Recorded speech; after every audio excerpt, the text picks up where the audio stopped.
નમસ્કાર વિદ્યાર્થી મિત્રો, ધોરણ 11 ભૌતિક વિજ્ઞાન ચેપ્ટર નંબર 3 સુરેખ પથ પર ગતિ. એના છેલ્લા વિડીયો લેક્ચરમાં આપણે સંકલનની થોડીક માહિતી મેળવી હતી અને કલનશાસ્ત્રને આધારે અચળ પ્રવેગી ગતિ માટેના 3 સમીકરણો જોયા હતા. બરાબર. આજે એક વધારાનો એક બીજો ટોપિક જોઈએ, મુક્ત પતન. હવે એના માટે આપણે 2 દિશા નક્કી કરવી પડે, અધો અને ઉર્ધ્વ. બરાબર. ઉર્ધ્વ એટલે ઉપર તરફની દિશા. જ્યારે કોઈ પદાર્થને હું ઉપર તરફ ફેંકું તો એ ઉર્ધ્વ દિશામાં ગતિ કરે છે એવું કહેવાય, અને આવી રીતના પકડેલી હોય મૂકી દઉં તો એ અધો દિશામાં ગતિ કરે છે એવું કહેવાય. ટૂંકમાં ઉર્ધ્વ એટલે ઉપર અને અધો એટલે નીચે. તો આપણે જે શીખવું છે મુક્ત પતન, એની વાત કરીએ હવે.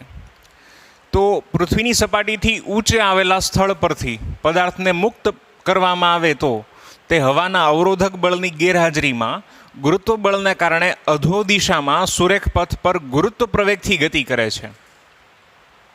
એટલે માની લો કે અત્યારે મેં અમુક ઊંચાઈ પદાર્થને પકડી રાખ્યો છે, એને મૂકી દઉં, અત્યારે પકડેલો છે એટલે એનો પ્રારંભિક વેગ 0 થયો. બરાબર. શરૂઆતમાં એને આપણે કોઈ બાહ્ય બળ દ્વારા જકડેલો હોય, બરાબર, એટલે એનો પ્રારંભિક વેગ 0 છે. હવે એને મૂકી દઉં તો એ ક્યાં આવે? તો કે નીચે તરફ આવે. શું કામ આવશે? પૃથ્વીના ગુરુત્વ બળને કારણે. બરાબર. એટલે પૃથ્વીની સપાટીથી ઊંચે આવેલા સ્થળ પરથી પદાર્થને જો તમે મુક્ત કરી દો, મૂકી દો, તો એ હવાના અવરોધક બળની ગેરહાજરીમાં, એટલે આપણે અહીંયા હવાનું જે અવરોધક બળ છે એને ગણવાનું નથી, એની હાજરીમાં એનો ગતિપથ થોડોક અલગ થાય, એ પછી આગળનો વિષય છે. પણ જો હવાનું અવરોધક બળ હાજર ન હોય તોની વાત છે. એને તમે મૂકી દેશો તો પૃથ્વીના ગુરુત્વ બળને કારણે શું કરશે? તો કે એ નીચે આવશે, એ નીચે તરફ ગતિ કરશે. બરાબર. પણ તમે ખ્યાલ છે કે ભાઈ એની ઉપર જે ગુરુત્વ બળ લાગે છે એને કારણે એમાં પ્રવેગ ઉદ્ભવે. ગુરુત્વાકર્ષણ ચેપ્ટરમાં શીખી ગયા. પૃથ્વીની જો વાત કરીએ તો પૃથ્વીના ગુરુત્વ બળને કારણે જે પ્રવેગ ઉત્પન્ન થાય છે એને આપણે પૃથ્વીનો ગુરુત્વ પ્રવેગ કહીએ છીએ, જેનું મૂલ્ય સપાટીની નજીકના વિસ્તાર માટે જોઈએ તો આપણે 9.8 લઈએ છીએ. બરાબર. બહુ વધારે ઊંચાઈ હોય તો ઊંચાઈ સાથે જીમાં થતા ફેરફારનું સૂત્ર તમે શીખી ગયા છો. બરાબર. જી ઓફ આર બરાબર GME/RE+H². બરાબર. કંઈક આવું સૂત્ર તમે શીખી ગયા. જી ઓફ આર અથવા તો જી ઓફ એચ પણ કહી શકાય એને, which is equals to GME/RE+H². અહીંયા જી એટલે ગુરુત્વાકર્ષણનો સાર્વત્રિક અચળાંક, એમઈ એટલે પૃથ્વીનું દળ, આરઈ એટલે પૃથ્વીની ત્રિજ્યા, અને એચ તમે જે ઊંચાઈએ છો, પૃથ્વીની સપાટીથી જે ઊંચાઈએ છો. કારણ કે જો પૃથ્વીને ગોળા તરીકે લઈએ તો આ જે થયું પૃથ્વીના કેન્દ્રથી અંતર, આ તો આરઈ થઈ ગયું છે. વધારાનું જે એચ છે એ આવડો આ છે. એટલે ઊંચાઈ સાથે જીમાં ફેરફાર થઈ છે, પણ અહીંયા આપણે એવો કેસ લઈએ છીએ જેમાં એચ જે છે આરઈ કરતાં નાનું હોય, 1-8 કિલોમીટર, 4-5 કિલોમીટર, વધીને 10 કિલોમીટર, ચાલો. બરાબર. તો પછી તમે 100 કિલોમીટર લ્યો ને તમે એવું કહો કે જી અચળ છે, 200 કિલોમીટર લ્યો, 1000 કિલોમીટર લ્યો ને કે જી અચળ છે, તો એવું ન લઈ શકીએ આપણે. બરાબર. આ સૂત્રમાં તમે અલગ અલગ કિંમત મૂકીને એ મેળવી શકો કે ભાઈ આટલી ઊંચાઈએ જી કેટલો હોય છે. પણ અહીંયા આપણે જે ઊંચાઈ લઈએ છીએ, આપણે કીધું ને પૃથ્વીની સપાટીથી ઊંચે આવેલા સ્થળ પરથી, પણ એ ઊંચાઈ એચ જે છે એ આરી કરતાં ઘણી બધી નાની હોવી જોઈએ. જો એ નાની હોય ને તો જ આપણે ગુરુત્વ પ્રવેગને અચળ લઈ શકીએ. એટલે અહીંયા ગુરુત્વ બળના કારણે એ અધો દિશામાં સુરેખ પથ પર ગતિ કરે છે, સીધી રેખામાં ગતિ કરે છે. જોજો, આમ મૂકી દઈશ, એનો ગતિપથ એકદમ સુરેખ જ થવાનો છે. વળી જો તમે હવાનું અવરોધક બળ લ્યો તો એમાં પછી ફેરફાર આવે. બહુ વધારે ઊંચાઈથી જુઓ તો એ સીધી રેખામાં ગતિ ન કરે. હવાના જે ગતિને કારણે જે બળ લાગશે એને લીધે એનો ગતિપથ થોડોક ત્રાંસો થઈ શકે, એનો તમને ખ્યાલ જ છે. પણ અહીંયા આપણે હવાનું અવરોધક બળ તો કેવું લીધું છે? ગેરહાજર. બરાબર. એટલે એ સુરેખ પથ પર ગતિ કરે છે, પણ કેટલા પ્રવેગથી? તો કે ગુરુત્વ પ્રવેગથી. તો આવી એક પારિમાણિક ગતિને આપણે શું કહીએ છીએ? મુક્ત પતન. એટલે કે જો કોઈ પદાર્થને તમે ઓછી ઊંચાઈએ પકડેલો હોય ને મૂકી દો તો એ મુક્ત પતન કરે છે એવું કહેવાય. બરાબર. એટલે પૃથ્વીની ત્રિજ્યા કરતાં ઓછી ઊંચાઈ માટે જુઓ તો ગુરુત્વ પ્રવેગ જીની કિંમત લગભગ 9.8 મળે. બરાબર. પછી તમને ખબર છે અક્ષાંશ સાથે ફેરફાર થાય. વિષુવવૃત્ત પાસે જુઓ તો જી અલગ હોય, ધ્રુવ પ્રદેશ પાસે જુઓ તો જી અલગ હોય. બરાબર. એની રીઝન એ તમને ખ્યાલ જ છે કે ભાઈ વિષુવવૃત્તની ત્રિજ્યા છે એ ધ્રુવ પ્રદેશની ત્રિજ્યા કરતાં 21 કિલોમીટર જેટલી વધારે છે. એટલે એ માઇનો ડિફરન્સ આવે છે, પણ આપણે એને 9.8 જેટલો અચળ લઈએ છીએ. એટલે ગુરુત્વ પ્રવેગ જી અચળ હોય અને ગતિની દિશા પણ અચળ હોય. એટલે કે એ ગતિ દરમિયાન એની દિશા બદલાશે નહીં. અધો દિશા એટલે ધો દિશા, પછી આમ ન પડે, બરાબર. એનો ગતિપથ આવો ન થાય, આમ અહીંયા મૂક્યું હોય ને એ આમ ત્રાહું ગતિ કરે એવું ન થાય. એ સીધો જ આવે નીચે, આ તરફ ગતિ નહીં કરે.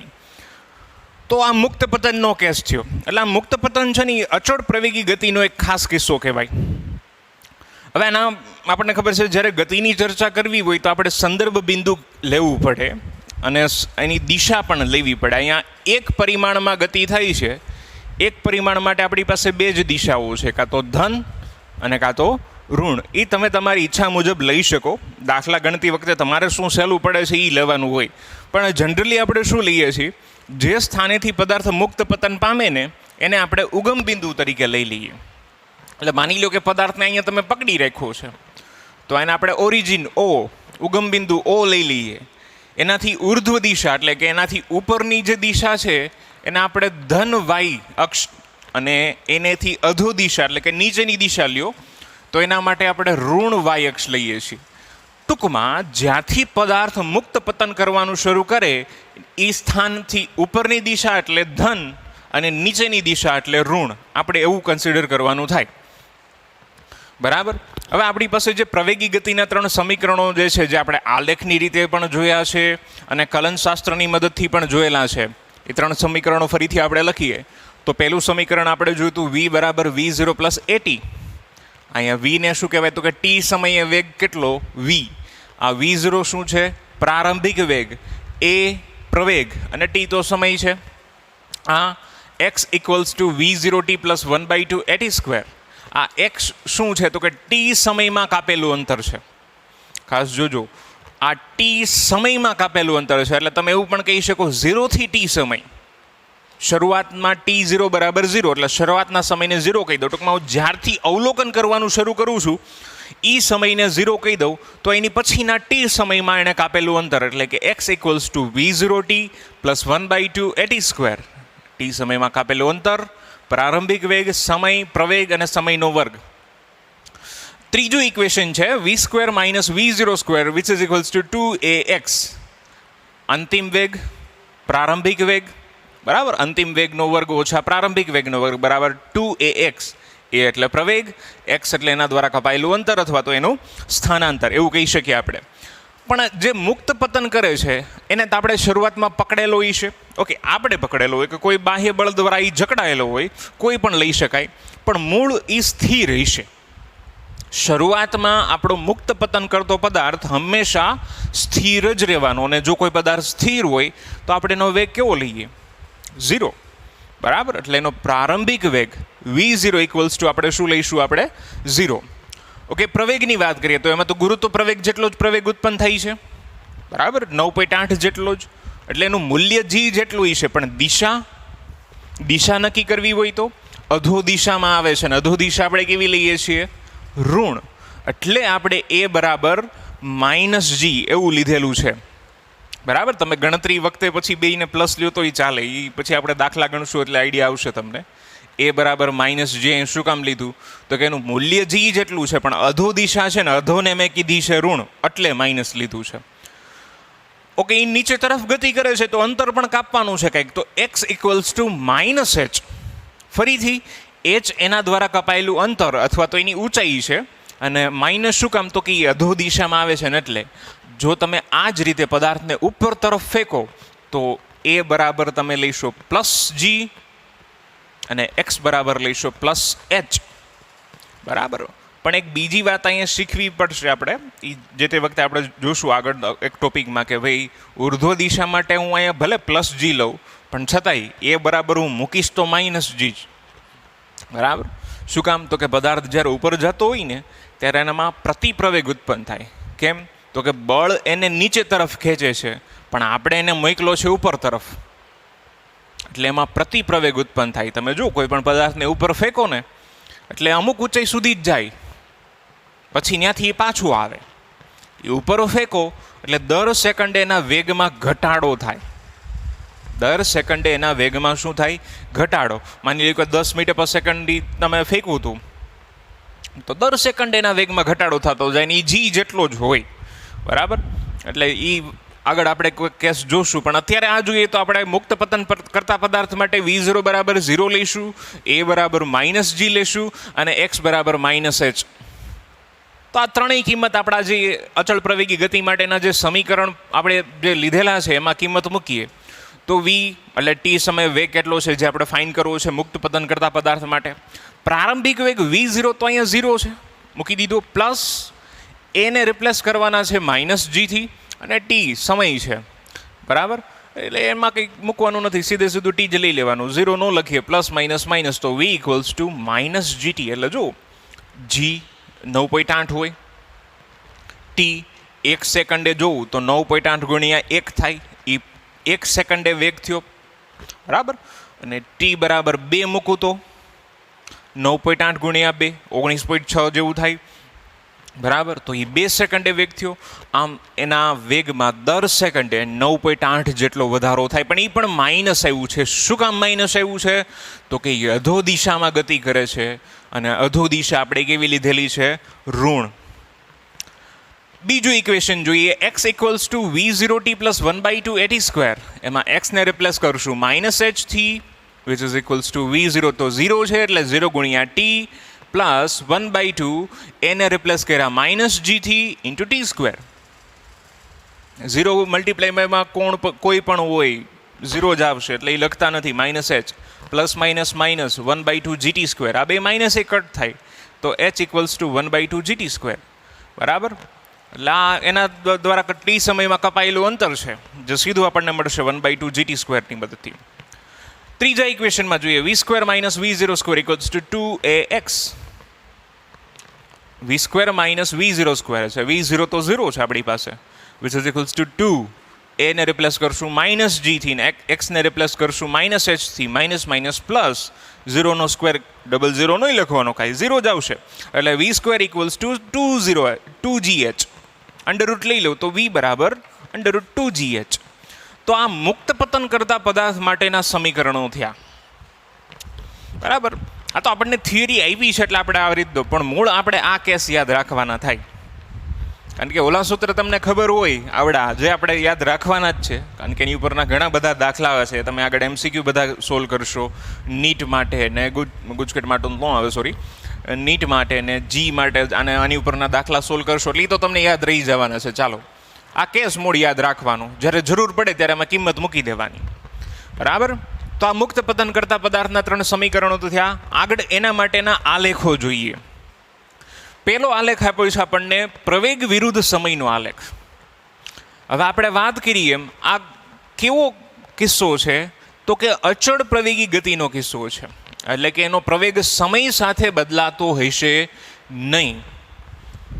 જો પ્રવેગ સમય સાથે ન બદલાતો હોય તો કોઈ પણ સમયે જો પ્રવેગનું મૂલ્ય એક જ રહેવાનું છે. અહીંયા મેં પ્રવેગ y અક્ષ ઉપર લીધું છે અને સમય x અક્ષ ઉપર લીધેલું છે, બરાબર. 1 સેકન્ડ 0 સેકન્ડે તો પ્રવેગ 0 જ છે, કારણ કે ત્યારે તો આપણે એને પકડેલો છે. જેવો એને મૂકી દઈશ એટલે પહેલી સેકન્ડે પ્રવેગ કેટલો? તો કે 9.8. બીજી સેકન્ડે પ્રવેગ કેટલો? એ 9.8 જ. ત્રીજી સેકન્ડે 9.8, ચોથી સેકન્ડે 9.8. એટલે એનો ગ્રાફ તમને સમય અક્ષને સમાંતર મળે. એવું જ કે છે, તમે કોઈ પણ સમય લઈ લો, કદાચ તમે અડધી સેકન્ડે લીધું હોત ને તો એ 9.8, 1.5 સેકન્ડે, 1.25 કે હવાએ કે કોઈ પણ સમયે તમે જોવો તો એનો પ્રવેગ 9.8 જ મળે. એટલે અચળ પ્રવેગી ગતિનો કિસ્સો છે જેમાં તમને ગ્રાફ જે એનો છે પ્રવેગ વિરુદ્ધ સમયનો, એ આલેખ તમને સમય અક્ષને કેવો મળશે? સમાંતર, બરાબર. એટલે પેલો ગ્રાફ જોયો પ્રવેગ વિરુદ્ધ સમયનો. બીજો ગ્રાફ જોઈએ વેગ વિરુદ્ધ સમયનો. તો જુઓ, દર સેકન્ડે એના વેગમાં વધારો થઈ જતો હોય. અહીં કિંમત મૂકો, 1 મૂકો તો 9.8, 2 મૂકો તો 19.6, એવી રીતના દર સેકન્ડે એના વેગમાં 9.8 જેટલો શું થતો જાય? વધારો થતો જાય. એટલે 0 સેકન્ડે તો વેગ 0 જોઈએ, કારણ કે ત્યારે પકડો હતો એને, હલવાનું નથી, ત્યાં એને રહેવાનું છે. એમ ધમકી એવી હતી આપણે, પછી મૂકી દો તો પછી પેલી સ્પ્રિંગ કેમ દબેલી હોય મૂકી દો તો ઉછળે, એમ પછી પડવાનો જ છે નીચે. એટલે દર સેકન્ડે એના વેગમાં 9.8 જેટલો વધારો થાય, બરાબર. એટલે ગ્રાફ તમે જુઓ તો આવો મળે. 1 સેકન્ડે 9.8 હોય, 2 સેકન્ડે જો તો પછી 19.6 હોય, એવી રીતના આગળ વધતું જાય. બરાબર. તો આ ગ્રાફ મેળવો વેગ વિરુદ્ધ સમયનો જે સુરેખા છે. આપણને ખબર છે અગાઉના લેક્ચરમાં જોયું છે, જ્યારે વેગ વિરુદ્ધ સમયનો આલેખ સુરેખા મળે, બરાબર, નીચે તરફ મળે એમાંય, તો એમાં પ્રવેગ ઋણ હોય, જે આપણને ખ્યાલ જ છે, એ બરાબર માઇનસ છે. ઓકે, બીજું જો તો મેં બધા આલેખ ચોથા ચરણમાં લીધેલા છે. આ ત્રીજો આલેખ પણ ચોથા ચરણમાં. બરાબર. આપણને ખબર છે કાર્ટેશિયન યામક્ષ પદ્ધતિમાં જો આ ફર્સ્ટ ક્વાડ્રન્ટ, સેકન્ડ, થર્ડ અને આ ફોર્થ 4 ચરણ આવે. બરાબર. આપણે આ આલેખ મુક્ત પતન માટેના આલેખ ચોથા ચરણમાં લેવા પડે. શું કામ? સમય તો ધન જ હોય, પણ આપણે જે ભૌતિક રાશિ માપવાની છીએ મુક્ત પતન માટે, એ બધી કેવી આવશે? નીચેની દિશામાં, એટલે કે માઇનસ આવશે, ઋણ આવશે. એટલે ફરજિયાત આપણે અહીંયા લેવું પડે મુક્ત પતન કરતા પદાર્થ માટે. ત્રીજો ગ્રાફ છે અંતર વિરુદ્ધ સમયનો. પ્રવેગી ગતિ માટે મેં તમને કીધું હતું કે આલેખ છે એ અંતર વિરુદ્ધ સમયનો આલેખ વક્ર મળે. જો વક્ર ઉર્ધ્વ તરફનો હોય, એટલે કે પરવલય ઉપરની બાજુનો હોય, તો પ્રવેગ ધન હોય, અને જો અધો દિશાનો હોય તો પ્રવેગ ઋણ હોય. એટલે અહીં તમે અંદાજો લગાવી શકો કે ભાઈ આપણો પ્રવેગ ઋણ છે, તો ગ્રાફ પણ અધો દિશાનો વક્ર હોવો જોઈએ. તો એ આવું જ મળે છે. તમે ટેક્સ્ટ બુકમાં પણ એને ક્રોસ ચેક કરી શકો, રેફરન્સ જો યુઝ કરતા હો તો એમાં પણ જોઈ શકો કે આલેખ છે અધો દિશામાં વક્ર આવશે. બરાબર. દર સેકન્ડે એના દ્વારા કપાયેલું અંતર છે, તમે આ સમીકરણમાં કિંમત મૂકીને તમે મેળવી શકો કે ભાઈ પહેલી સેકન્ડે એણે કેટલું અંતર કાપ્યું છે, બીજી સેકન્ડે, ત્રીજી સેકન્ડે. બરાબર. તો આ રીતે દરેક માટે તમે આ મૂલ્ય મેળવી શકો, ને પછી તમે ગ્રાફ પ્લોટ કરો તો આવો જ આવે. બરાબર. તો આ ત્રણેય ગ્રાફ થયા. અને ફરીથી મેં તમને કીધું એમ કે ભાઈ એમ મુક્ત પતન માટે આપણે ગ્રાફ ચોથા ચરણમાં જ દોરવાના થાય, કારણ કે સમય ધન જ હોવાનું છે, ને બાકી જે આપણે ભૌતિક રાશિ લેવાના છીએ એ ઋણ જ મળવાની છે. પછી તે પ્રવેગ હોય, વેગ હોય, કે પછી ઊંચાઈ, એટલે કે એના દ્વારા કપાયેલું અંતર હોય. બરાબર. તો ધ્યાનથી આ બધું સમજી લ્યો. આવું જ એક ઉદાહરણમાં ફરીથી આ જ વસ્તુ રિપીટ કરેલી છે. બરાબર. એ પણ જોઈ લેજો. આના જેવું જ છે એ પણ. બરાબર. જોઈ જાઓ. ચાલો.